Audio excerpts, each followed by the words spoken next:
تو کہا کہ مجھے خزانہ مل گیا، اور لیکن صبر کے ساتھ، ہاں صبر کی بات آئی تو صبر ضروری ہے بھائی، صبر جو ہے نا یہ بہت اہم چیز ہے. تو بادشاہ نے صبر کیا، ہر چیز میں صبر ہے. آدمی اللہ تک پہنچتا ہے صبر کرتے کرتے، بندوں کے درمیان کامیابی پاتا ہے صبر کے ساتھ. لیکن we are in hurry but God doesn't, we are in hurry. ہم جلدی میں ہوتے ہیں، خدا جلدی میں نہیں ہوتا. ہم تو چاہتے ہیں بس فوراً ہو جائے، خدا سے جو مانگا ہے وہ فوراً مل جائے، ولایت فوراً مل جائے، مقامات فوراً طے ہو جائیں، اور ایک نگاہ سے کام بن جائے. بس وہ اقبال کا شعر پڑھ کے لوگ جھومتے رہتے ہیں، نگاہ مرد مومن سے بدل جاتی ہیں تقدیریں. بس وہ مرد مومن کی تلاش میں زندگی گزار دیتے ہیں، اور الٹے سیدھے لوگوں کے ہاتھ چڑھ جاتے ہیں، خود کچھ نہیں کرتے. تو بات یہ ہے کہ انہی کو ملتے ہیں مرد مومن بھائی جو صبر کریں اور اپنا کام کرتے رہیں، ہے نا. تو انہی کے لیے ہے. ہم چاہتے ہیں بیٹھے بیٹھے، شعر بھی ہے نا کچھ، بیٹھے بیٹھے کام سارا ہو گیا. تو ان اشعار سے بھی لوگ غلط مفہوم لے لیتے ہیں، وہ بیٹھے بیٹھے کام ہو جائے گا. تو اس لیے ہم اکثر جو ہے محنت کے قائل نہیں رہے. اور صبر جو ہے وہ ایک مستقل کانسٹنٹ اسٹرگل کا نام ہے. آپ مستقل جد و جہد کرتے رہیں اپنے راستے میں، یہ صبر ہے. صبر نام ہے برداشت کا، پیشنس. تو اس لیے اس نے کہا کہ میں نے خزانہ تو پایا. He said I have found the treasure but with a patience. لیکن یہ میں نے پیشنس کے ساتھ پایا ہے، صبر کے ساتھ پایا ہے. After I have become patient. اس کے بعد دیکھیے صبر ہی کی بات آ گئی نا، تو تھوڑا سا آپ کو تو ایک ڈائمنشن دے رہے ہیں صبر کی، ذرا حقیقت آپ پر کھولیں گے صبر کتنی بڑی چیز ہے.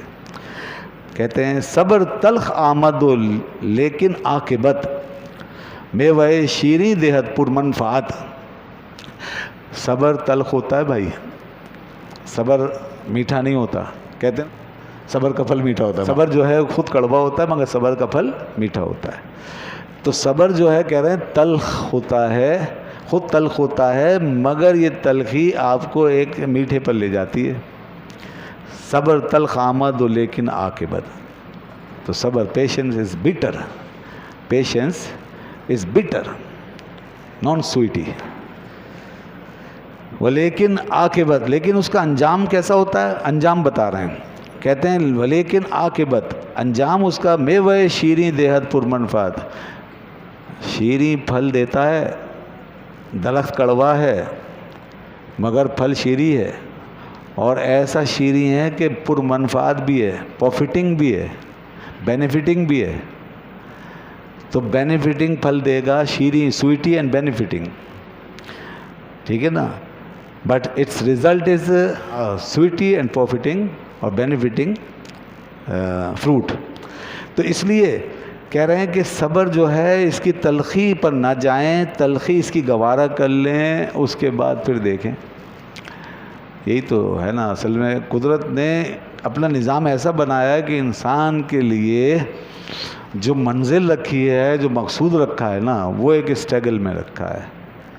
یعنی ہمیں اپنے معاملات سے لڑنا ہے، اپنے آپ سے لڑنا ہے، ہمیں برداشت کرنا ہے. اس میں صبر ہے، توکل ہے، اور چیزیں ہیں، قناعت ہے، استغنا ہے، بے نیازی ہے، دنیا کے لالچ سے اپنے آپ کو بچانا ہے. یہ ساری باتیں وہ ہیں کہ جو انسان کے لیے ایک قسم کی کشمکش ہیں، ایک قسم کی کیا، ہر قسم کی کشمکش ہیں اس میں.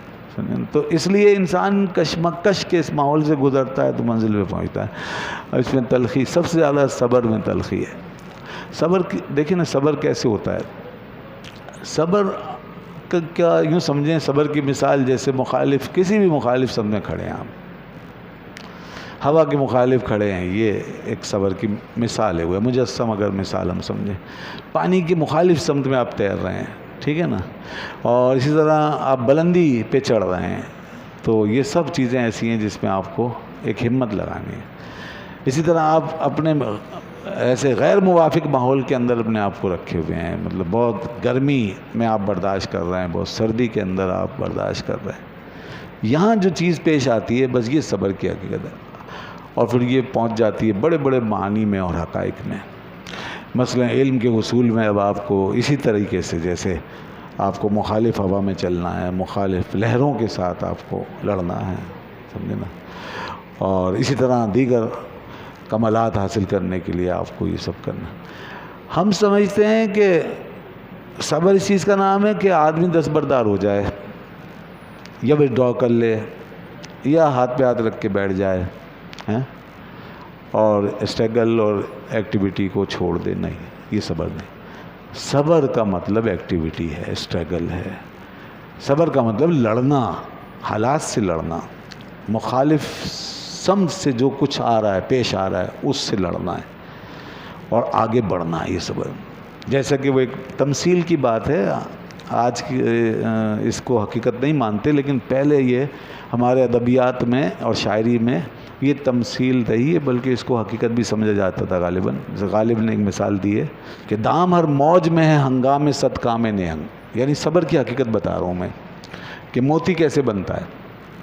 دام ہر موج میں ہے ہنگام صد کام نہنگ، دیکھیں کیا کیا گزرے قطرے پہ گوہر ہونے تک.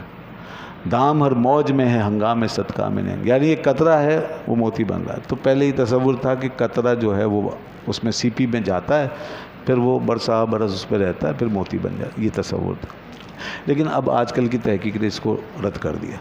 لیکن بہرحال ایک مثال بن سکتی ہے کہ اگر ہم فرض کریں کہ قطرے کو موتی بننا ہے، تو اس طریقے سے کہ بارش جو ہے ابر نیسا کی بارش ہوتی تھی، ابر نیسا کی بارش میں موتی بنتا ہے.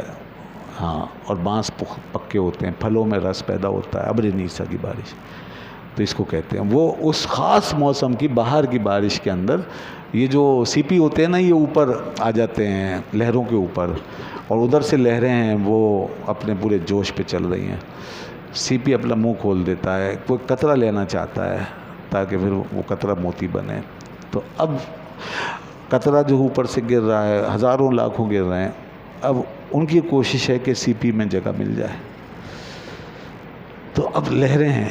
دام ہر موج میں، دام مانے جال، ہر موج میں ہنگام صد کام نہنگ. نہنگ اژدہے کو کہتے ہیں، یعنی اژدہے کی طرح موجیں منہ کھول کھول کے آ رہی ہیں اور اس کو روک رہی ہیں. ایک تصادم کی کیفیت ہے اور ایک طوفان برپا ہے گویا. اور ایسے میں وہ مہین سا قطرہ ہے معمولی، اور وہ کس طرح ان موجوں سے گزرنا چاہتا ہے اور پھر اس کے بعد سی پی میں اپنی جگہ بناتا ہے. کہتے ہیں پھر جب وہ مل جاتی ہے وہ جگہ اس کو، اور وہ سی پی کے منہ کے اندر داخل ہو جاتا ہے، تو سی پی پھر منہ بند کر کے نیچے سمندر کی تہہ میں بیٹھ جاتا ہے.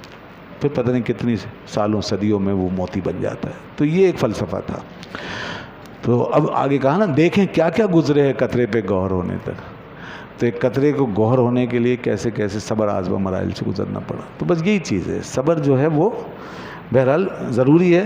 صبر کوشش کا نام ہے. صبر کرتے رہا کرو، صبر کرو ہر چیز پہ، اور برداشت کرو، اور چیزوں کو اپنے فائدے میں استعمال کرو. صبر کا مطلب یہ ہے کہ حالات کو، مواقع کو، رکاوٹوں کو یوٹیلائز کریں آپ. اچھا، یوٹیلائز جو ہے کیسے کر سکتے ہیں آپ کی نظر میں وسعت ہونی چاہیے. اگر آپ کی نظر میں وسعت نہیں ہے تو آپ صابر ہو ہی نہیں سکتے، کیونکہ صبر جو ہے وہ ہمیشہ آگے دیکھنے سے آتا ہے، حالات کے ماورا دیکھنے سے آتا ہے. مستقبل پہ نظر رکھنے والے کے اندر صبر آئے گا. آنے والے کل کو جو دیکھے گا اسے صبر آئے گا. جو اپنے کیریئر کو سمجھے گا اس کو صبر ملے گا. سمجھے نا؟ تو جو آگے دیکھ سکتا ہے وہ صبر کرے. جس کا یہ جو ذہن ہے محدود ہے، اور جس کا ویژن نہیں ہے، ویژن محدود ہے، جو ماوراء حالات نہیں دیکھ سکتا، وہ صبر نہیں کر سکتا. اس لیے بچوں میں صبر نہیں ہوتا نا. بچوں کا ذہن محدود ہوتا ہے. بچے دور تک نہیں دیکھ سکتے. بچے جو ہوتے ہیں وہ دور تک نہیں دیکھ سکتے، اس لیے بے صبر ہو جاتے ہیں فوراً. بس انہیں وہ چیز اسی وقت چاہیے، اور ان کا یہی ہوتا ہے کیوں ہوا ایسا. تو یہ پھر بچوں کو چلانا پڑتا ہے، اور وہ ویژن بنانا پڑتا ہے کہ دیکھو آگے کل تمہارے ساتھ کیا ہوگا. اس لیے انسان کی تربیت اس طرح ہو سکتی ہے. اسے صبر کے راستے پہ چلایا جائے، اس کے ویژن کو وسیع کیا جائے، اس کے مطمع نظر کے اندر وسعت پیدا کی جائے. تو اس لیے صبر میں آگے دیکھنا پڑتا. اچھا، سب سے اچھا اور جامع، مکمل اور ٹھوس صبر کس کا ہوگا؟ سب سے اچھا، سب سے جامع، سب سے مکمل اور قرآن کا اور دین کا آئیڈیل صبر وہ جن کے لیے کہا وبشر الصابرین، یہ ہیں آئیڈیل. ان اللہ مع الصابرین. کس کا ہے وہ صبر؟ ان لوگوں کا ہے جن کی نظر دنیا کے مستقبل پہ نہیں ہے بلکہ آخرت پر ہے, جو وہاں دیکھیں گے. تو یہاں سے آپ اندازہ کریں کہ ان کا ویژن کتنا زیادہ ہے, پھر ان کا مطمع نظر کتنا وسیع ہے, کہ جو دنیا کے فائدے نقصان کو دیکھ ہی نہیں رہے, وہ تو آخرت کو دیکھ رہے ہیں کہ ہمارے لیے آخرت میں کیا ہے. یہ ہے آئیڈیل صبر, سب سے بڑا مقام. صابرین کے کئی مقامات ہیں. دنیا کے صابرین اور ہیں, چھوٹے چھوٹے مقاصد کے لیے صابرین اور ہیں, اور آخرت کے صابرین اور ہیں. ان کے لیے فرمایا بشر الصابرین الذین اذا اصابتہم مصیبہ قالوا انا للہ و انا الیہ راجعون اولئک علیہم صلوات من ربہم واولئک هم المہتدون. یہ ان کا انعام. اور قرآن میں دیکھیں کتنا ذکر ہے. اور دیکھیں ان اللہ مع الصابرین. سبحان اللہ. اللہ نے صابرین کے لیے فرمایا میں ان کے ساتھ, اور شاکرین کے لیے فرمایا کہ وَلَئِن شَكَرْتُمْ لَأَزِيدَنَّكُمْ, اگر تم شکر کرو تو میں زیادہ کر دوں گا تمہاری نعمت. تو شکر کرنے والوں کی نعمت بڑھا دیتا ہے, اور صبر کرنے والوں کے ساتھ خود ہو جاتا ہے. یہ فرق ہے دونوں میں. اس لیے ہمارے علماء صوفیہ کے درمیان ایک بحث چلی اس حوالے سے کہ بھائی صابرین کا مقام زیادہ ہے شاکرین. تو انہوں نے انہی دونوں آیتوں سے استدلال کیا, اور پھر ان آیتوں سے یہ نتیجہ نکالا کہ صابرین کا مقام زیادہ ہے, کیونکہ اس کا صلہ اللہ رب العزت کی معیت کی صورت میں حاصل ہوتا ہے, اور شاکرین کا جو صلہ ہے وہ ان کی نعمت بڑھ جاتی ہے, تو اس کی نعمت کی صورت میں ملتا ہے. تو صبر تلخ آمد و لیکن عاقبت میوہ شیریں دہت پر منفعت. آگے فرماتے ہیں گفت اے نور حق و دفع حرج مانی الصبر مفتاح الفرج. پھر صبر کی بات آئی. اب کیا کہا بادشاہ نے, کیسے مخاطب ہوا؟ دیکھیں الفاظ کتنے پیارے ہیں. یہ ہے اصل میں آداب, اور یہ وہ چیزیں ہیں جو عام دنیا کے لوگوں کے لیے یہ مقامات نہیں ہو سکتے. یہ تو ایسی ہستیوں کی شان ہے. کہا کہ اے نور حق, حق کے نور, O light of God, light of Allah Almighty, اے نور حق. اس نے کہا اے نور حق و دفع حرج, اور حرج کو, تکلیف کو, پریشانی کو دور کرنے والے, اس کا دفع, defence, and the defence against trouble, calamity, disaster, against calamity, against trouble. اور حقیقت بھی یہی ہے کہ جو حق کا نور ہے نا, وہ دفع حرج ہونے میں اس کے جیسا اکسیر کون ہوگا؟ حق کا جو نور ہے. نور کیا کرتا ہے؟ نور وہ ہوتا ہے جو خود روشن ہے اور دوسرے کو دکھائے. خود بھی روشن ہوتا ہے, دوسرے کو بھی دکھاتا ہے. تو حق کا نور سبحان اللہ وہ اب آئے گا, وہ دکھائے گا حق کا نور. تو جو حرج ہے, حرج کیا چیز ہے؟ جو انسان جہاں رکاوٹ پائے, یہ حرج ہے. تو اب بادشاہ کی رکاوٹیں دور ہوں گی, اس لیے کہا دفع حرج, اور یہ نور الہی سے ہوگا جناب. تو نور جب آ جاتا ہے تو حرج اور رکاوٹ خود ہی دور ہو جاتی ہے. یعنی اندر کے اشکالات اور سوالات, پریشانیاں, اس کے لیے ایک نور چاہیے, نور کی کیفیت چاہیے. اور نور کی کیفیت حاصل ہوتی ہے توکل, یقین اور صبر سے, وہی جو بھی بتایا. تو انسان کے معاملات خود ہی ٹھیک ہونے لگتے ہیں اندر ہی اندر جناب. اور دیکھیے آگے کیا کہا, مانی الصبر مفتاح الفرج, یعنی کہ اس کو مانی کہا کہ تم مانی ہو. کس چیز کے مانی ہو؟ الصبر مفتاح الفرج, اس جملے کے. یہ حدیث ہے, الصبر مفتاح الفرج, یعنی صبر فرج کی کشادگی کی کنجی ہے. Key of joy, key of pleasure. تو کشادگی کی, خوشی کی کنجی ہے صبر. You are the meaning of patience is the key of joy. تم اس کے معنی ہو, یعنی تم خود سراپا ایسی ہستی ہو کہ جیسے صبر جو ہے فرج کی کنجی ہے, تو تم اسی طرح میرے لیے ہو. تم میرے لیے بھی فرج کی یعنی کہ کشادگی کی کنجی ہو. تمہارے ملنے کے بعد اب میرے لیے سب چیزیں آسان ہو جائیں گی. گفت ہے نور حق و دفع حرج. He said, O light of God and the defence against trouble, مانیے الصبر مفتاح الفرج. اچھا یہ حدیث جو ہے نا الصبر مفتاح الفرج، علامہ سخاوی رحمۃ اللہ علیہ نے اس حدیث کو المقاصد الحسنہ میں بیان فرمایا، اور اس میں پوری حدیث یہ ہے الصبر مفتاح الفرج وغنى الابد، کہ صبر فرج کی کنجی ہے، کشادگی کی کنجی ہے، اور ہمیشہ کا غنا ہے. غنا مانے تونگری، ہمیشہ کی تونگری ہے. تو لیجئے صاحب صبر کے بارے میں ابھی ایک اور بات یہ آ گئی، اور تقریباً یہی ہم نے گفتگو کی کہ صبر جو ہے وہ انسان کے لیے بہرحال کشادگی پیدا کرتا ہے تلخ مگر شیرینی لاتا ہے. بظاہر انسان کو ایک انقباض سے اور سکڑنے کے عمل سے گزرنا ہے، اور اپنے اندر ایک محدودیت گویا پیدا کرنی ہوتی ہے کہ ظاہر قربانی دے رہا ہے، بدلہ نہیں لے رہا، چھوڑ رہا ہے، برداشت کر رہا ہے، مگر کوشش برابر کر رہا ہے. تو اب بظاہر اندر سے وہ سکڑ رہا ہے، مگر آگے فرمایا مفتاح الفرج ہے، یہی سکڑنا آگے پھیلائے گا. یہ بظاہر جو تنگی ہے صبر کی، یہ آگے کشادگی کا سبب بنے گی، تلخی شیرنی کا سبب بنے گی، گھٹن جو ہے وہ راحت کا سبب بنے گی. تو بس ایک دفعہ کیا، صبر تو زندگی بھر کا لباس ہے. انسان ہمیشہ صبر کے ساتھ چلتا رہے، بس برداشت کر لو، آج برداشت کر لو. یہ اس پر غور کرنا ہے بھائی، یہ ایسی خالی باتیں نہیں سمجھنا، یہ بہت اہم بات ہے، سمجھ لیں. ہر چیز میں، ہر کام میں. آپ طالب علم ہیں نا، پڑھ رہے ہیں، اس میں بھی صبر چاہیے. آپ اور کوئی کسی مشن کے لیے کام کر رہے ہیں، صبر چاہیے. تو آپ دیکھیں گے انشاءاللہ صبر کی برکت ہے، فائدہ ہوگا، آگے چل کے ہوگا. بہت سے لوگ ہیں گھر نہیں چلا سکتے، دیکھیں آپ کتنے بے صبرے ہوتے ہیں کہ جلد بازی میں طلاق دے دیتے ہیں، لڑائیاں ہو جاتی ہیں ایک دوسرے کے ساتھ، بڑے سنگین معاملات ہو جاتے ہیں، اور بھی بہت سارے اقدامات کر لیتے ہیں لوگ دنیا میں. اگر صبر کر لیں، برداشت کر لیں، تو دیکھیں پھر آہستہ آہستہ اللہ تعالیٰ خود ہی کشادہ کر دیتا ہے معاملے کو، اور پھر آخر میں جا کے آدمی سوچتا ہے یار میں نے بہت اچھا کیا، یہ جو میں نے فیصلہ کیا. اور جس میں صبر نہیں ہے تو اس کے پاس اس کے ہاتھ میں کچھ بھی نہیں رہتا، وہ بیچارہ سب کچھ اپنا گنوا کے بیٹھ جاتا ہے. اس کے بعد فرمایا اے لقائے تو جواب ہر سوال، مشکل استو حل شود بی کیلو کال.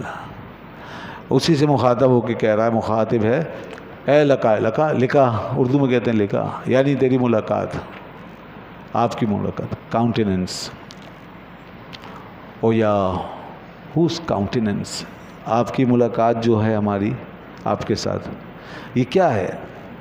جواب ہر سوال، is the answer to every question. یہ ہر سوال کا جواب ہے. آپ کی ملاقات کیا ہے؟ ہمارے ہر سوال کا جواب ہے. سبحان اللہ. یعنی روحانی طور پہ انسان کی شخصیت ہی کچھ اور ہو جاتی ہے. جسمانی شخصیت انسان کی صرف آنکھوں کو اچھی لگتی ہے، اور روحانی شخصیت ان لوگوں کے دلوں کی گتھیاں حل کر دیتی ہے. ان سے مل کر انسان کی پرابلم سالو ہو جاتی ہے، پریشانیاں دور ہو جاتی ہیں، انسان اپنے اندر ایک قسم کی راحت اور اعتماد محسوس کرنے لگتا ہے. حقیقت ہے، یہی تو فائدہ تھا صحبتوں کا. آدمی کچھ لے نہ لے، کسی اچھی صحبت میں بیٹھ کے چاہے کچھ حاصل نہ کر پائے، کم از کم اس کو اندر جو ہے نا ایک ڈھارس ضرور ملے گی، سکون ملے گا.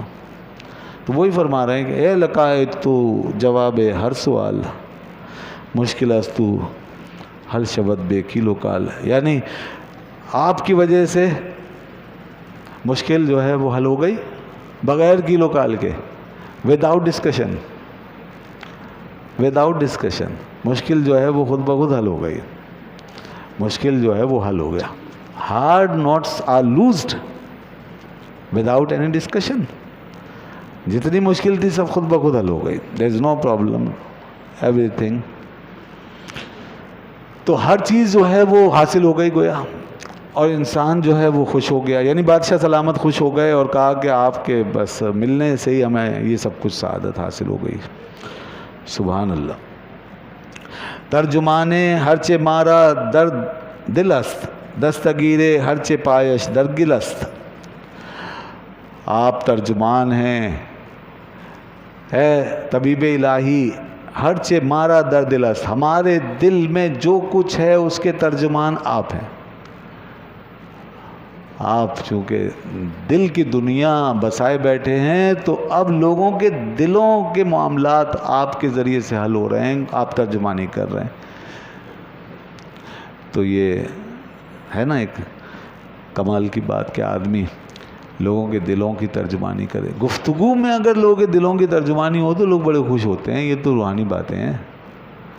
ہاں، وہ غالب کا ایک شعر مجھے یاد آیا. دیکھنا تقریر کی لذت کے جو اس نے کہا، دیکھنا تقریر کی لذت کے جو اس نے کہا، میں نے یہ جانا کہ گویا یہ بھی میرے دل میں تھا.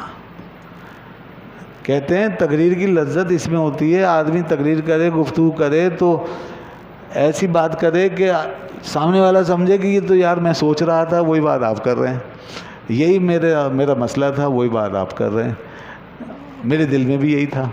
تو دل کی بات تقریر میں آ جائے تو کہتے ہیں دیکھنا تقریر کی لذت، یہ تقریر کی لذت ہے. اب تقریر اگر ایسے ہو بھائی کہ لوگ کچھ اور سوچ رہے ہوں اور ہم کچھ اور سنا رہے ہوں تو پھر بڑا مسئلہ ہو جاتا ہے، اس میں کمیونیکیشن گیپ آ جاتا ہے. یہ یاد رکھنا، تبلیغ کے لیے، تقریر کے لیے، لوگوں کا دل جیتنے کے لیے، لوگوں کے ساتھ صحیح معنی میں ذہنی انٹریکشن کرنے کے لیے ضروری ہے کہ لوگوں کو کے ماحول کو سمجھیں. تو ہر دور کا ماحول الگ ہوتا ہے. ہم 1000 سال پہلے کی بات لے کے آتے ہیں یا 500 سال پہلے کی بات، ہم اسی ماحول میں اس کو رکھ کر سجا کر لوگوں کے سامنے پیش کر دیتے ہیں تو لوگ بیچارے سمجھنے سے قاصر ہو جاتے ہیں، ان کے ذہن میں سوالات پیدا ہو جاتے ہیں. لیکن اگر ہم اس چیز کو آج کے ماحول کے حساب سے اس میں ڈھال کے پیش کریں اور اس کو اس انداز سے پیش کریں کہ آدمی سمجھے کہ جیسے یہ آج کی بات ہے، تو چیزوں کو اتنا پیچھے مت لے جائیں.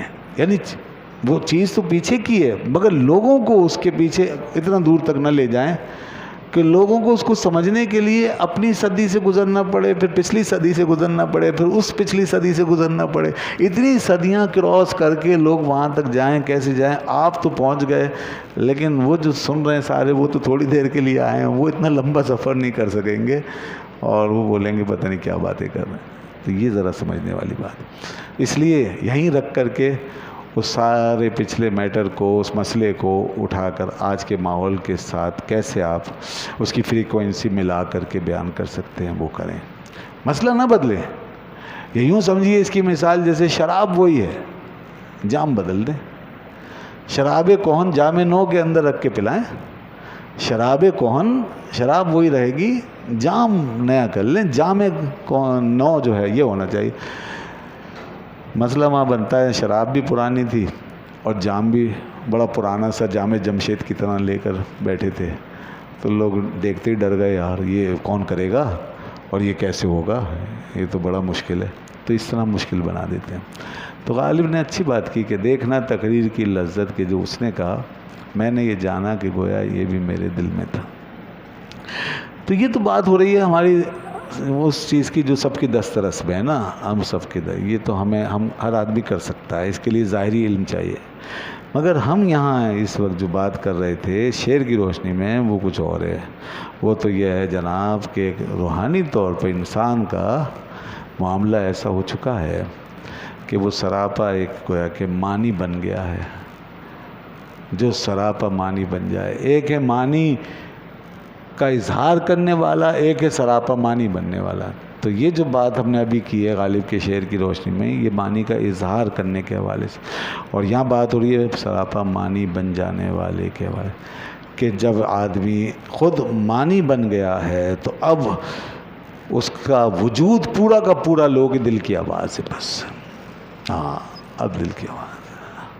اب تو وہ اس کا معاملہ یہ ہے کہ وہ کچھ کہے تو دلوں کو ہلا رہا ہے، کچھ نہ کہے تو دلوں میں جا رہا ہے. اس کا معاملہ یہ معنی کی تاثیر ہے خود بخود. وہی کہہ رہے ہیں کہ ترجمانے ہر چے مارا در دل است، کہ تم ہمارے دل کی ہر بات کے ترجمان ہو. all in all that is in our hearts. You are the interpreter of all that is in our heart.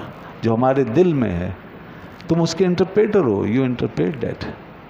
اس کو آپ انٹرپریٹ کر رہے ہو. دستگیرے ہر چپایش در گلست، اور تم دستگیر ہو ہر اس کے جس کا پاؤں مٹی میں دلدل میں پھنسا ہوا ہے. ہاں whose foot is in the mud, جس کا پاؤں دلدل میں مٹی میں پھنسا ہوا ہے تم اس کے دستگیر ہو، یعنی اس کی مدد کرنے والے. you give a helping hand to everyone whose foot is in the mud, جس کا پاؤں مٹی میں ہے اس کو تم مدد کر رہے ہو، دستگیر ہو. تو اب یہ مطلب یہ کہ جو بھی آ رہا ہے نا مشکل، مٹی میں پھنسے ہوئے پاؤں کا مطلب ہے جو بھی مشکل. گل کہتے ہیں مٹی کو فارسی میں، اور گل پھول کو، اور گل پنجابی میں کہتے ہیں بات کو. تو یہ تو مٹی میں جس کا پاؤں پھنسا ہوا ہے، مٹی دونوں طریقوں سے بولتے ہیں، مٹی بھی صحیح ہے مٹی بھی صحیح ہے. تو آپ دستگیر ہو، مددگار ہو اس کے، ہر ایسے شخص کے. سبحان اللہ. یہی وجہ ہے کہ جب ان اولیاء اللہ کی خدمت میں لوگ جاتے تھے تو وہ ساری مشکلات بھول جاتے تھے، ان کی ساری کلفتیں دور ہو جاتی تھیں، اور وہ بالکل انہی کے ہو جاتے تھے پھر بس. سمجھیں، ان کے ماحول کی لذت میں کھو جاتے تھے. دو عالم سے کرتی ہے بیگانہ دل کو، عجب چیز ہے لذت آشنائی. تو یہ لذت آشنائی ان کو ایسی دے دیتے تھے وہ. یہی تو اصل بات ہے کہ لوگوں کو خدا کے راستے پہ چلائیں. آج تو لوگوں کے مسئلے ہی حل ہو رہے ہیں بس ہمارے یہاں.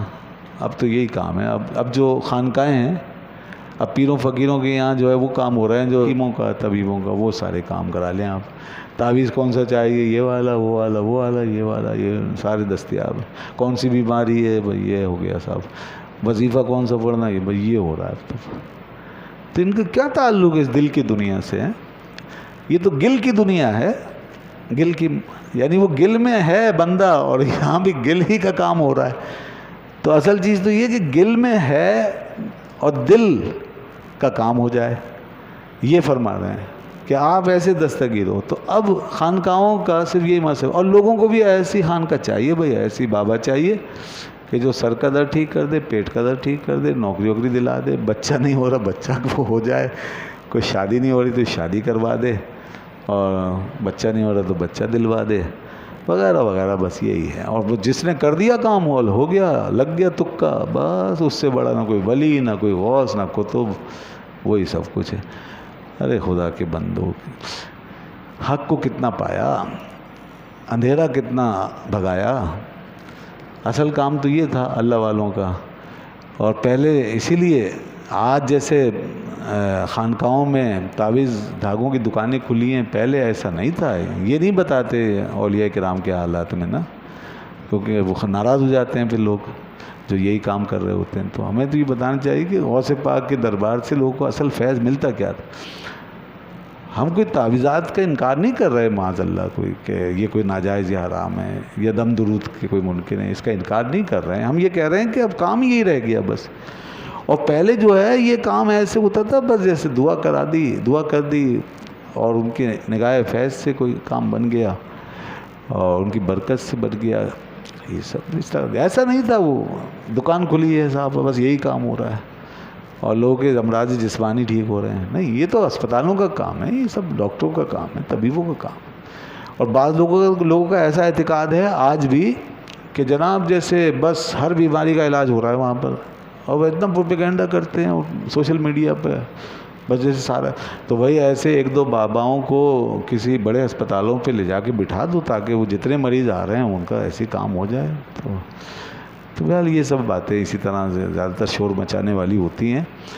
تو باقی یہ کہ کچھ لوگوں کے عمل میں تاثیر ہوتی ہوگی، تعویذ میں تاثیر ہوتی ہوگی. اللہ کے نام کی چیز ہے تو یقیناً اثر بھی ہوتا ہوگا، میں اس کا انکار نہیں کر رہا ہوں.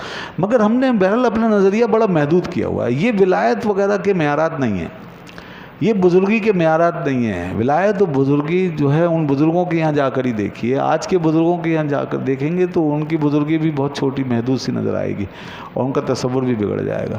اس لیے ان کی بزرگی پہ نظر کریں گے تو ان کا سائز پتہ چلے گا اور آج کی حقیقت کھلے گی. تو یہ دیکھنا چاہیے. جیسے ہم بڑے علماء کو دیکھیں اس وقت کے، تو آج کے علماء کے علم کی کیفیت پتہ چل جائے گی ہم کتنے عالم ہیں. سچی بات ہے. ہمارا سارا جو ہے نا یہ دماغ کا جو خمار ہے یہ اتر جائے گا اگر ہم بڑے علماء کے علم کو سامنے رکھ کر چلیں اور دیکھیں. اور لوگ بھی جو سمجھتے ہیں کہ بس ہمارے مولوی صاحب ہی سب سے بڑے عالم علامہ ہیں، بھئی آپ کے لیے ہوں گے ٹھیک ہے، آج کے دور کے لیے ہوں گے کسی حد تک چلو، لیکن اصل تو علم کے بڑے بڑے شہسوار ہیں، گزر گئے، شناور تھے اس کے سمندروں کے، وہ گزر گئے. ان کو سامنے رکھیں تو ہم بالکل ایک ذرہ ہو جاتے ہیں. اسی طرح ہی ہے صوفیوں میں بھی یہی حال ہو گیا ہے. اور خیر علم تو بہرحال ایک اوریجن رکھتا ہے اپنے اندر، چاہے تھوڑا ہو یا زیادہ ہو، وہ اپنے اسلاف کے ساتھ ایک اوریجنلٹی رکھتا ہے نا. لیکن تصوف میں جو ہے یہ اوریجنلٹی جو ہے یہ گم ہو گئی ہے. یہ اوریجن اب بہت مشکل ہے. یعنی اوریجن تصوف میں یہ ہے کہ کوئی شخص سچے ایمان و یقین کے ساتھ کوئی سنسریٹی، عمل، دین کا جذبہ، وہ اخلاص، خوف خدا کی کیفیت اور عمل، سنت پر عمل، اس طرح کی کوئی اس کی کیفیت ہے، چاہے وہ ایک ذرے برابر ہے، یہ اوریجنل ہے، یہ اوریجن ہے اس کی. لیکن اب یہی نہیں ہے، شریعت ہی نہیں ہے، دین ہی نہیں ہے، بس تعویذ دھاگے ہیں اور علاج معالجہ ہے، تو یہ اوریجن ہے ہی نہیں تصوف کی. علم جبکہ ایک مسئلے میں بھی اپنے اوریجن پر ہے، وہ اس میں امام ابو حنیفہ سے ملا ہوا ہے، وہ ملا ہوا ہے امام غزالی سے، وہ ملا ہوا ہے بڑے بڑے بزرگوں سے، ٹھیک ہے نا. تو یہ آگے مرحبا یا مجتبا یا مرتضی ان تغب جا القدا داک الفدا. مرحبا، ویلکم ویلکم، آئیے آئیے، خوش آمدید. یا مجتبا، مجتبا دیکھیں یہ لفظ کتنا مشہور ہے، مرتضی اور مجتبا، وہ چوزن ون، اور یا مرتضی یعنی وہ approved one, selected one, approved one, آپ چنے ہوئے. مجتبا کا مطلب اجتبا یجتبی، اجتباءً چنا ہوا، اور مرتضی ارتدا یرتدی ارتدان یعنی جس سے راضی، اپرووڈ ہیں، اپریشیٹڈ. تو اے مجتبا ذات چنے ہوئے، اور اے مرتضی یعنی پسندیدہ شخصیت، اور اسی طرح مصطفیٰ بھی چنا ہوا. مصطفیٰ، یہ بعض لوگ مصطفیٰ بولتے ہیں، مصطفیٰ نہیں ہے، مصطفیٰ، اس کے معنی بھی چنا ہوا ہے، استفا یستفی سے. ان تغب جا القدا داک الفدا، اگر آپ غائب ہو جائیں، if you vanish, if you disappear، اگر آپ غائب ہو جائیں، جا القدا تو قضا ہی آ جائے گی. جی، قضا ول کم، قضا ول کم، اگر آپ غائب ہو گئے. اور داک الفضا، اور یہ فضا جو ہے نا ساری کی ساری، یہ جو وائڈ کشادہ ایک روم ہے، یہ کیا ہوگا؟ یہ سکڑ جائے گا، تنگ ہو جائے گا. یہ فضا ساری تنگ ہو جائے گی. اگر آپ نہیں ہوں گے، آپ غائب ہو جائیں گے تو قضا آ جائے گی اور فضا تنگ ہو جائے گی. جب قضا آتی ہے نا بھائی، تو فضا ایسی ہو جاتی ہے، پتہ ہے آدمی بالکل سمٹ کے ساری دنیا سے بس اپنے اندر ایسا بند ہو جاتا ہے کہ بس اسے کسی چیز کا ہوش نہیں، سب گیا، بادشاہت گئی، سلطنت گئی، بڑے بڑے عیاشیاں گئیں، سب گیا، کچھ نہیں رہتا. یہ ہے موت کا وقت. وہی کہہ رہے ہیں کہ اگر آپ غائب ہو گئے تو ہمارے لیے موت کا وقت ہے، گویا کہ قضا آئے گی اور فضا غائب ہو جائے گی، فضا سکڑ جائے گی. ٹھیک ہے نا. اف یو وینش، اگر آپ غائب ہو گئے تو قضا ول کم، قضا آ جائے گی، اور فضا جو ہے یعنی یہ جو روم ہے، وائڈ روم، یہ سکڑ جائے گا. وائڈ روم ول بی اسٹریٹنڈ، سکڑ جائے گا.